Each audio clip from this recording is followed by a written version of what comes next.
This is CBN NewsWatch. And thank you so much for joining us for this first edition of CBN NewsWatch for Monday, August 19th. I'm Ephraim Graham. Ahead today, President Donald Trump addresses the trade war with China and what it could take to make a right deal. Evangelicals call on Washington to not forget refugees amid all the politics. We're also talking with Pastor Greg Laurie about the SoCal Harvest Fest. And Lauren Daigle gets some big nominations for Dove Awards. We've got all those stories and much more in this first edition of CBN NewsWatch. After a rocky week on Wall Street and talks of a recession, the president is standing by his trade war with China. President Trump says he is looking to make a trade deal with China, but he's not ready to sacrifice long-term gains for short-term results. I mean, if I wanted to make a bad deal and settle on China, the market would go up, but it wouldn't be the right thing to do. I'm just not ready to make a deal yet. China would like to make a deal. I'm not ready. Meanwhile, growing tensions in Hong Kong could put the brakes on any trade negotiations. The most recent development, China lashed out at Taiwan Monday over its offer of political asylum to participants in Hong Kong's pro-democracy protest movement. It comes a day after hundreds of thousands of people marched peacefully in the latest massive demonstration in the Chinese territory.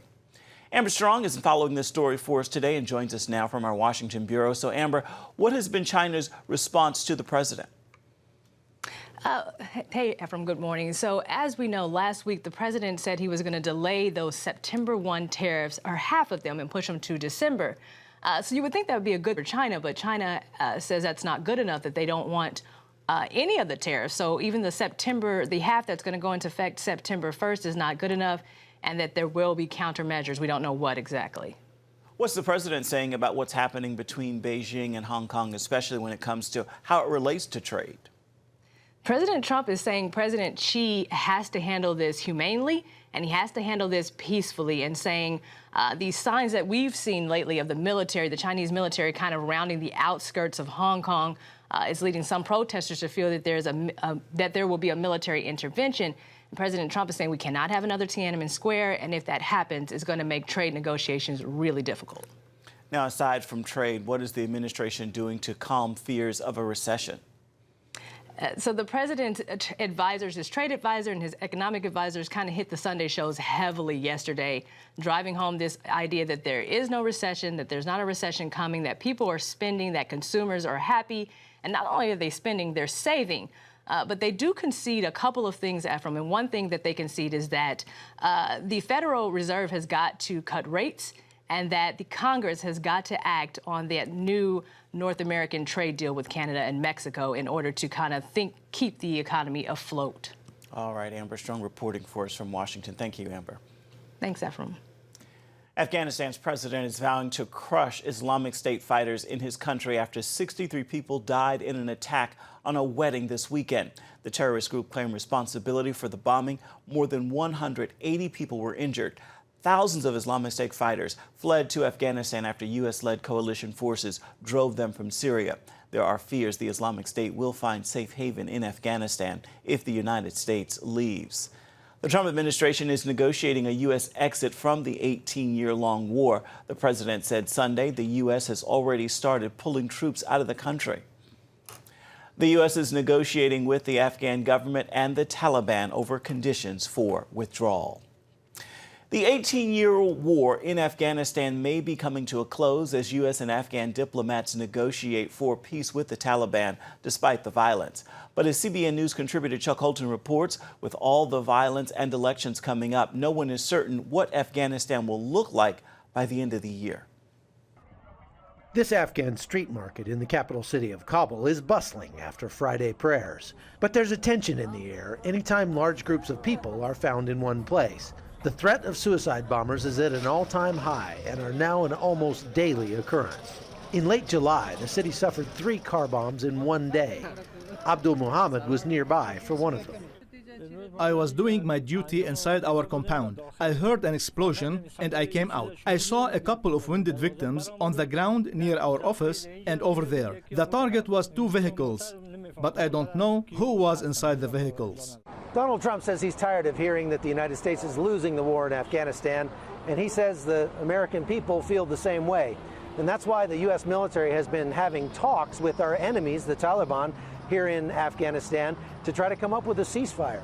But even while they're doing that, the Taliban has been stepping up attacks around Kabul, like the one that happened right here in front of Kabul University in mid-July.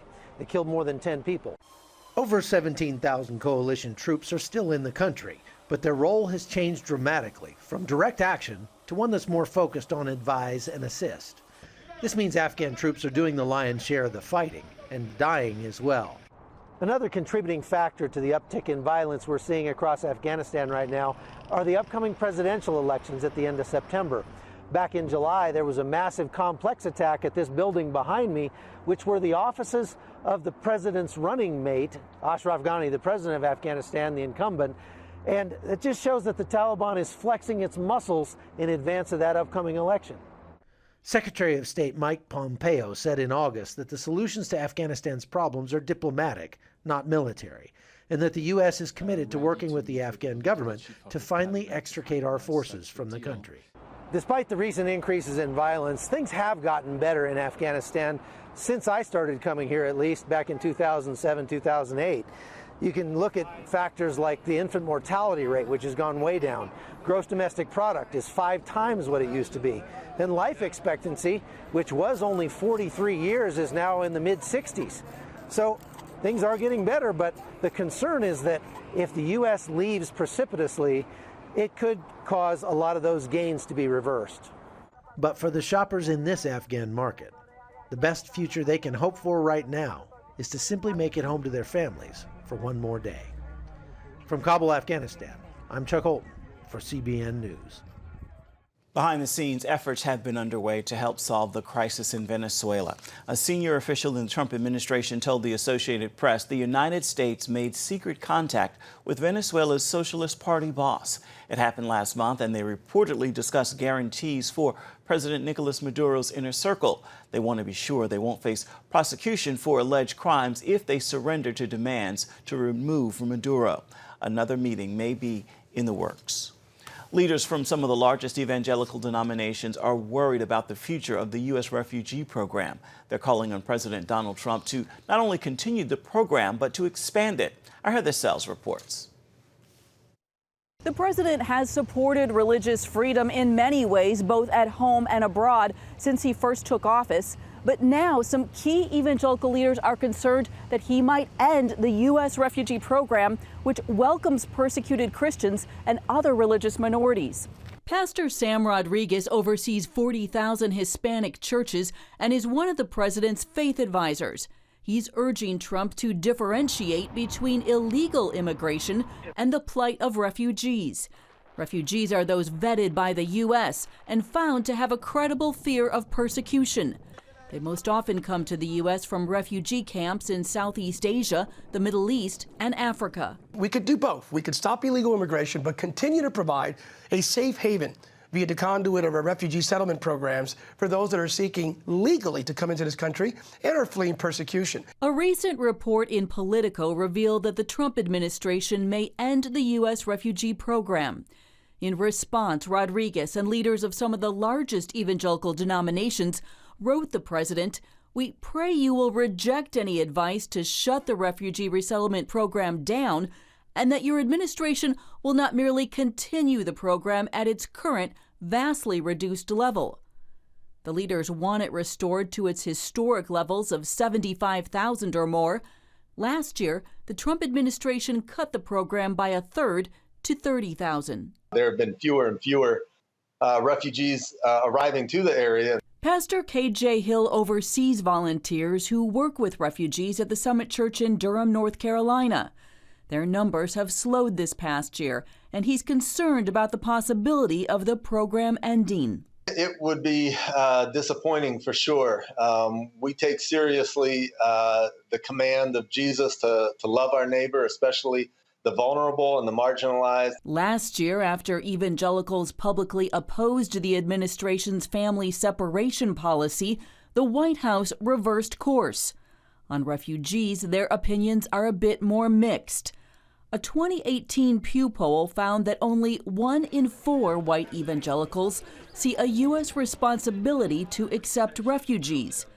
But Wheaton College's Ed Stetzer thinks that they and other people of faith might convince the White House to change course once again. A lot of people are saying, well, maybe this is not the best course of action. And we've seen this before. We saw this with family separation. We are what the Statue of Liberty, the adage on the Statue of Liberty, we are that nation. We're both full of conviction and compassion.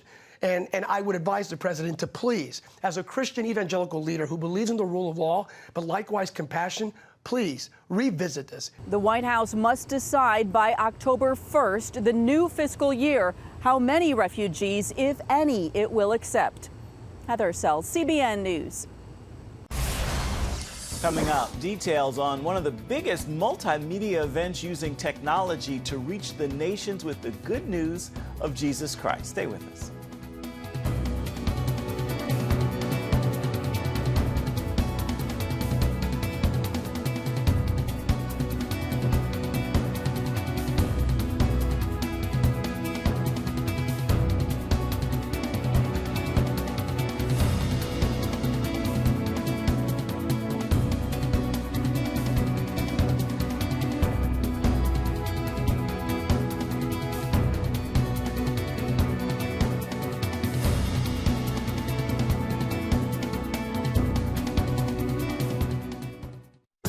It's the new Superbook Bible app.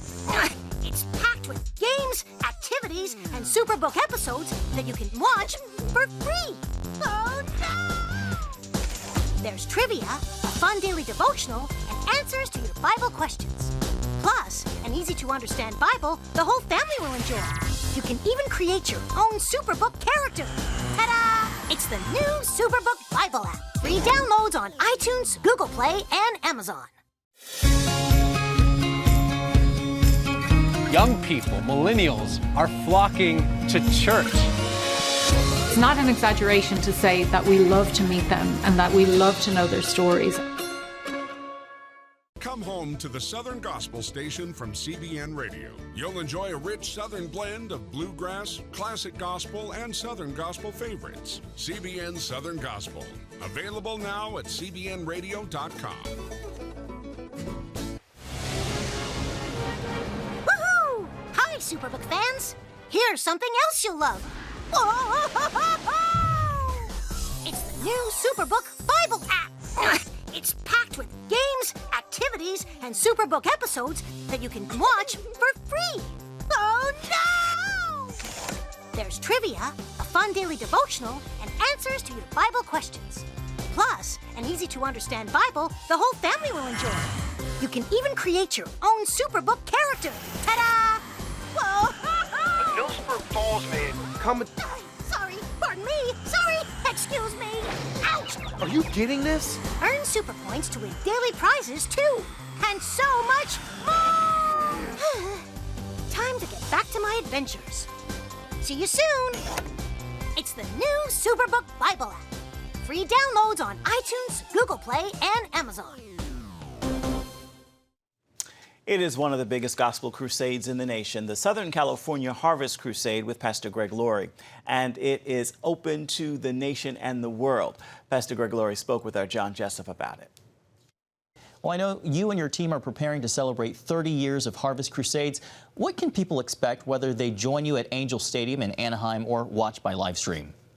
They can expect something that is, dare I say it, fun, exciting, engaging, relevant, but at the same time, something that really elevates the message of the gospel. That's the whole point of the SoCal Harvest, which I'm told is the longest running large-scale evangelistic event in American history. We've been doing this 30 years, basically in the same venue, the Angel Stadium. I think people are shocked to find, John, when they come in, it's like a feeling of celebration, almost like a big Christian party. But I don't mean to trivialize it in any way, because when the moment comes for the gospel to be preached, people are quiet. I mean, it's amazing to me to see a stadium fall silent to hear what the Bible has to say. And the most important moment is when we extend that invitation and we see thousands of people walk down on that field to make a profession of faith to follow Christ. And over the last 30 years, we have seen, this is not an exaggerated number, we have seen 500,000 people make the profession of faith to follow Christ. So that's the moment that it's all worth coming for. But the way we get those people there is because Christians bring them. So we're always emphasizing to folks that come, bring a non-believer with you, because 85% of those that come down in the field to make that commitment or recommitment to Christ were brought by a friend. And then this can be an experience that you can have wherever you are in the nation or even around the world. You just go to our website, socal.harvest.org, and you can watch it live, or you can go back and watch it archived on demand, or you can download our Harvest app for Apple TV or our app for the Roku box, and you can watch it on your big screen TV as well. You can send a link to your friend. They can watch it on a tablet, on a phone. If it's an Android phone, iOS device, we have an app for every platform so you can experience this real time. Final question for you. You know, with so many different ways to reach people today, especially as you mentioned earlier with social media, why do you feel it's important to still host these large-scale crusades like you're popularized by your mentor, Billy Graham? Well, I think it just goes back historically. I mean, the first crusade, if you will, probably would be Peter on the day of Pentecost. And the Bible even tells us 3,000 believed. And sometimes people say, well, I'm not into numbers. Well, excuse me, God's into numbers. He recorded a number there. Fast forward out of the New Testament, preachers like George Whitefield, D.L. Moody, Billy Sunday, Billy Graham. I think God will always honor the proclamation of his word. And yes, we can reach people in their front rooms today or wherever they are. But there's something very exciting about gathering in a stadium still. Look, people still get together for football games or baseball games, for massive concerts. Why should we not as Christians have an event like this so we can get together? Because I'll tell you, Jesus says, when two or more are gathered together in my name, I'm there in the midst of them. You know, the Lord manifests his presence in a special way when Christians gather together. And the most important thing is, I have to say, there's nothing like sitting in a stadium and hear 3,000 people pray a prayer of asking Christ into their life. If you ask me, that's a little taste of heaven. Well, Pastor Laurie, I was at Harvest America last year in Dallas covering the event, and I met people who traveled near and far and those who made a commitment to follow Christ. It was a special time then, and I know it's going to be a special time for the people who take part this week. So thank you so much for being with us, and congratulations. Here's to the next 30 years and many more. Thanks for having me on, John. Now you can also watch the SoCal Harvest Fest right here on the CBN News Channel, August 23rd through August 25th at 10 o'clock Eastern Standard Time. Still ahead, a network journalist takes on the task of teaching children diversity in a very fun and colorful way. Stay with us.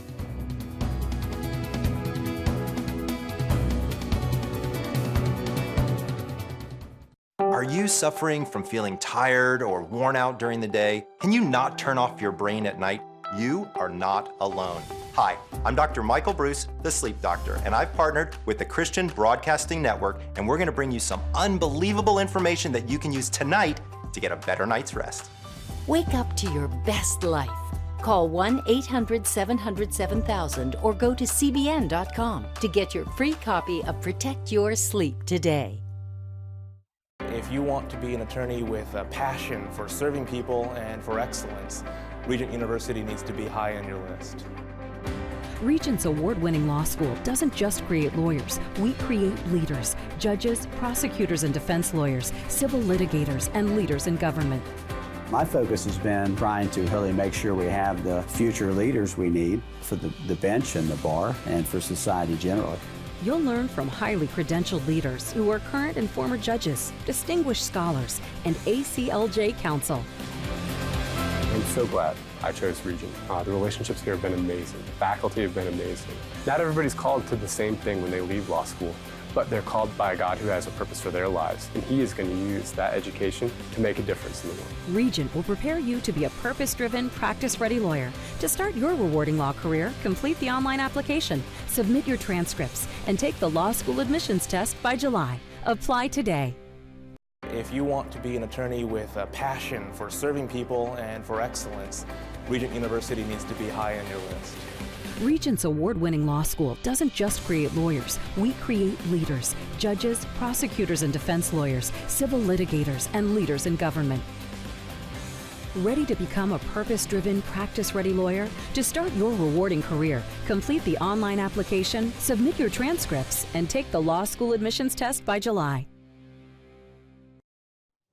Welcome back. When children reach about the age of 5 or 6, they begin to wonder why some people may look a little different or worship a little different or celebrate different holidays. ABC News correspondent Lindsay Davis is helping families teach their children about diversity with a new book. She recently talked with the 700 Club's Terry Mewson about that book. You know, in the book, you write all about diversity. Boy, do we live in a time where we need a message on that. Is that what compelled you to address? 100% was just the climate in our country and raising my son during this time and just wanting to make sure that there were going to be certain values that he was going to grow up with. And people will say, oh, it's anecdotal that our country is divided. But when you look at hate crimes are rising year after year in the last 3 years, and I just wanted to get back to what's wholesome and good and make sure my son is filled with that. I think what's interesting is children already inherently feel this way. They're not worried about somebody's background or skin color or religious beliefs. They just want to know, what do we have in common? What kind of toys do you like? Will you be my friend? And when my son talks about a new friend, he doesn't bring up anything about their background. He just says, well, you know, they like Legos too. Yeah. Can they come over? In the first part of the book, you talk about the various ways that we're different. And then in the second part of the book, you talk about all the wonderful ways that we're the same. What made you decide to do it in that order? Sure. Well, I think that it's important because kids notice differences. A lot of times people will say, oh, kids are colorblind and they don't notice, but they 100% do. They just don't assign a value to, oh, what's good or bad. And so I thought it was important to be upfront and say, yes, we have different skin color and different hair and features and likes and dislikes and beliefs, but then let's turn the page to what unites us and the greater good and the bigger issues that we have in common. And that God gave us all this one special part. He gave us a big heart, and that's the most important part because that's where the love starts. You say that it's really important for us to address diversity in a child's life at a young age. Right. Why? Well, I think, first of all, this is kind of a prime example of the student becomes the teacher. We, as adults, could learn from children and their open hearts and their willingness to love and be such eager and passionate, right? But I think that when you don't, establish early on, then their hearts are hardened and they grow up to become adults who are not willing to embrace diversity and not willing to be accepting and open and loving. I think that that's just so important. I think that when we're talking about, a lot of the hate crimes and stuff that are happening now, I think that comes in large part where you just don't know. We quite often fear what we don't know. So if you've never been exposed to somebody with a different belief system or background from you, then you might decide like, oh, they're different. I don't like that group of people. But maybe if you had at an early age that friend who you'd say, well, no, they're not all bad people. I remember my friend Johnny. Yes. I think also just the pronouns that you talk about using, the we, they puts a dividing wall. Right. Exactly. So, I find because we have a very diverse family, that with my children, if I talk about God's perspective on it, his enjoyment of diversity and uniqueness and the way he created things, it just is it's such an uplifting conversation that we have. What do you do for children when they've been exposed to something that's not been positive at school or in the marketplace? How do we counter that? Well, I think that it's important that we talk about it, right? I think that that's first. And I love what you said to your granddaughter about God loves variety. And I think that that's the messaging. I think that a lot of times children, just as important it is that children see themselves reflected in the books, I think it's important that they see kids who don't look like them. And I think that helps them to be more compassionate people. And so when they have experienced something that they're being chastised or in some way they feel like they're separate from a different group, I think that we have to talk to them about, some people haven't been exposed to people who don't look like them, and some people are afraid of that, or however it is. But I think that the most important thing is that you address it head on. Coming up, Lauren Daigle's You Say from the album Look Up Child could have her scoring big on Christian's biggest event. Stay with us.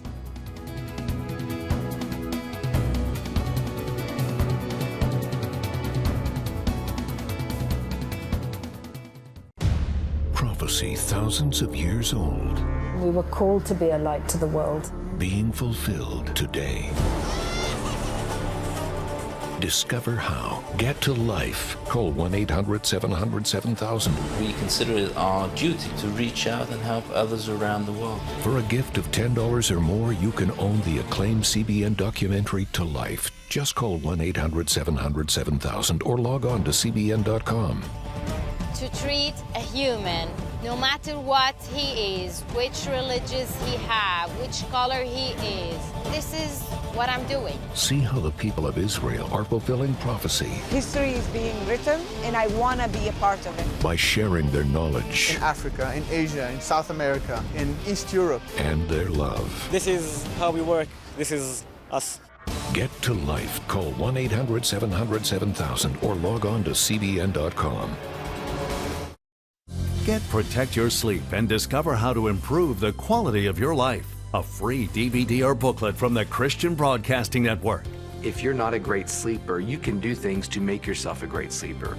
If you're already a pretty good sleeper, you can enhance your sleep and be even better. 5 leading experts help remove the obstacles between you and restorative sleep. When you don't get a restful night's sleep, you wake up with an accumulation of stress. Call 1-800-700-7000 or go to CBN.com to get your free DVD or booklet today. Everything you do better with a good night's sleep. You'll discover how food affects your sleep, how to put insomnia to rest, explore effective remedies for sleep apnea, and much more in Protect Your Sleep.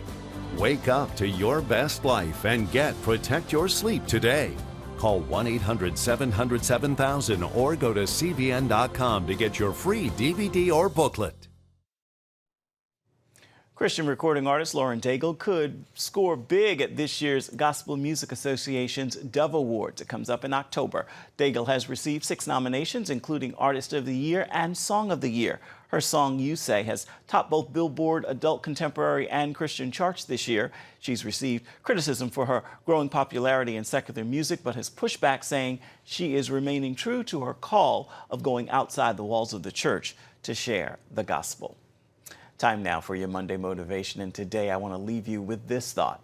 Exercising your faith brings extra size to your faith. So get to work and take the action that best demonstrates your faith in a God who is unable to fail. Remember that God can do everything except fail, so you are victorious with Him indeed. With that word, I encourage you to make today a marvelous Monday and to make it a wonderful rest of the week.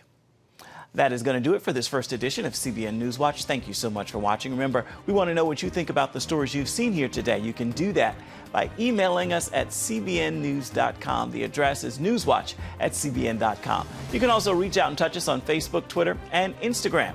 Certainly hope you'll join us again right here next time. Make it a marvelous Monday. We'll see you right back here same time tomorrow. Goodbye, everybody, and God bless.